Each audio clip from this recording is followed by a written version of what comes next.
Okay, so this video is intended to give you an idea, especially those who are interested in using Classin app, whether you are an online teacher or for collabing with your maybe group mates, teammates. So this is how Classin works and screen sharing. So basically this one is my teaching account, and for example this is your student, so this is what he is seeing on his screen while I'm sharing from this screen, right? And obviously you can see here I have here my questionnaire for reading and comprehension, and you can also upload your video if you have any type of media that you wanted to share with your student. So this is how it works. So let's try how it works. Let's try to watch how it really works. Okay. And also, yeah, you can annotate anything from here. Like, for example, you can type this one. Yeah, you can type anything from your screen. You can actually type anything. You just have to use those annotating tools in here. And for example, yeah, you can just click it here and then type anything in your whiteboard or blackboard. Okay, so let's see how it works. Let's watch this video and see how it works.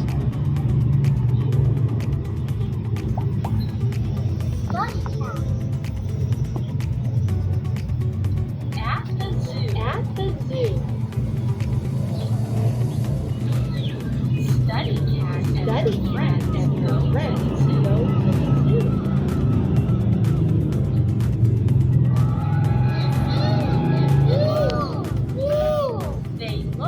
They look at the animals.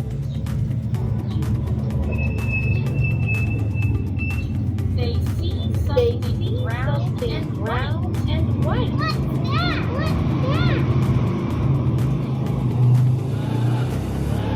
It's a giraffe. It's a giraffe. They see something small and black.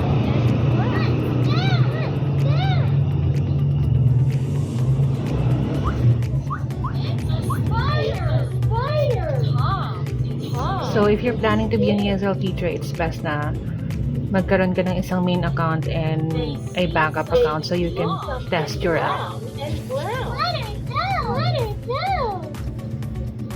You'll have an idea of how it works for your student and how to, get used to the platform navigation. It's very important.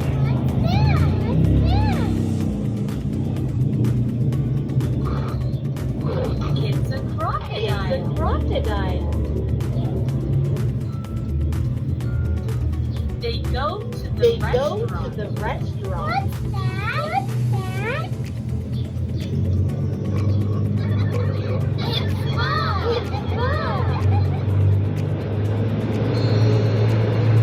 Alright guys, so hope it helps. Thank you for watching.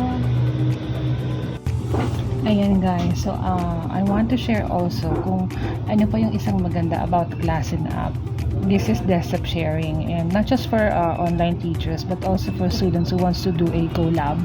For example, meron kayong research and gusto nyong mag-practice ng research nyo for defense, ganyan. Kasi minsan nakikita ko yung anak ko, nagpa-practice lang sila ng kanilang for defense via messenger, diba? So audio lang siya.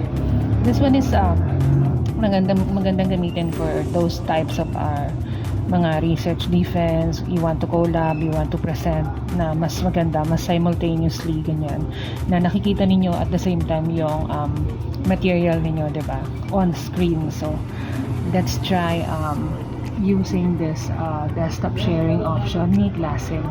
So para makita nyo guys kung paano siya ginagamit using our Classin. Okay, so ayan, so I hope makikita nyo yung screen natin. So dito sa side natin guys, ayan, sa side niya meron kang makikita dyan sa ibaba. So this one, yan, I hope you can see guys. So sa baba, ito yung desktop sharing. Ayan, this one, I hope you can see.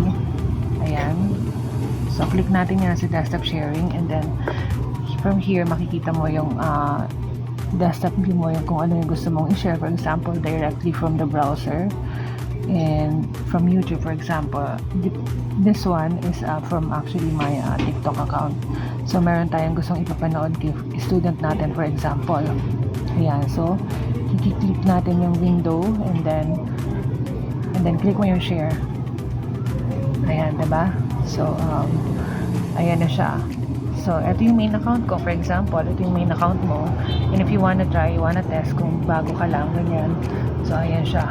Ayan yung makikita ng iyong students sa kabilang monitor natin. For example, ayan. Okay? So, let's try. Ayan. So, diba? Ayan na yung nakikita niya.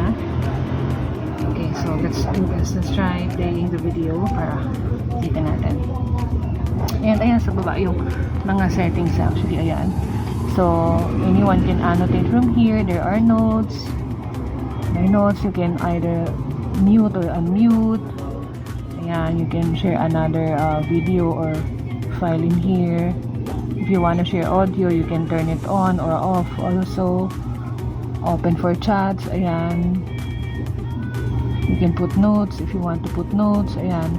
Pwede kang mag-annotate, mag-put up ng text dyan.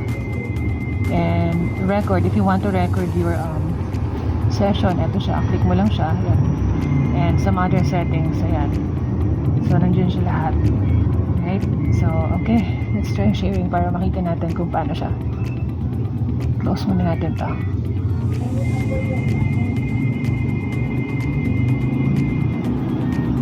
Close this window. Ayan. So, i-restart natin yung ating video kanina. Pero play natin to kanina. Ayan. Alright. So, ayan siya. Diba? So, that's how desktop sharing works with your Classin app.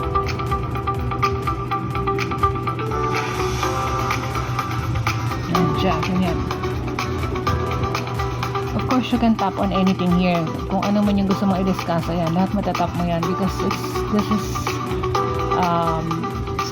simultaneously you're sharing from the browser talaga. So, if you wanna switch from YouTube to another, for example, TikTok or maybe Wikipedia or Google Translate, click mo lang siya dyan. So, kung anong nasa screen mo, yun yung talagang makikita ng iyong student here or your backup account. So that's it. Sana guys may natutunan kayo dito sa ating desktop sharing option with Classin navigation. Kasi maraming nagtatanong din kung paano ba gamitin si Classin. Ako, nung bago pa lang ako sa kanya, parang nahirapan ako intindihin. Hindi ko rin magets kung paano ba to, paano ba yan, paano ba gamitin to, yung mga options. So pinag-aralan ko rin siya. So ngayon may natutunan na tayo kahit para meron na tayong masishare dun sa mga gusto rin matuto on how to use Classin. Diba? So, thank you guys for taking time to watch and see you on my next lessons here or mga ESL tips.